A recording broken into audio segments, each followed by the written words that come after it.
চশমা museum, a house of world class, জলট্যাক মোড়, বহরমপুর মডার্ন হোটেলের সামনে।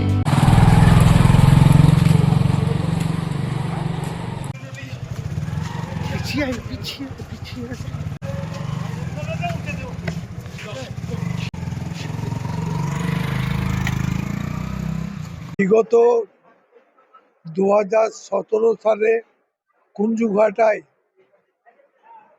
গত 5-10-2017 সালে শক্তি হালদারকে অ্যাটেম্পট টু মার্ডারের ঘটনায় পাপাই ঘোষকে অভিযুক্ত করা হয়।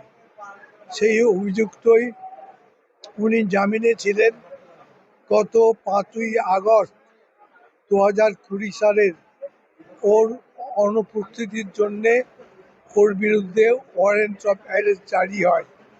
সেই মামলায় আজকে মাননীয় দায়রা বিচারকদের কাছে পাপাই ঘোষকে আমি আত্মসমর্পণ করিয়েছি।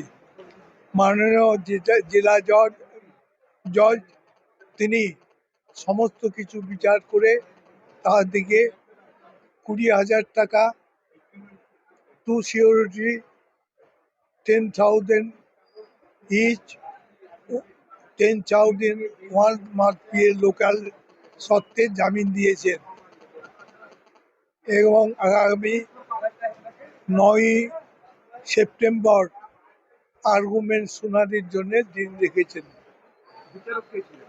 বিচারক তৃতীয় দায়রা বিচারক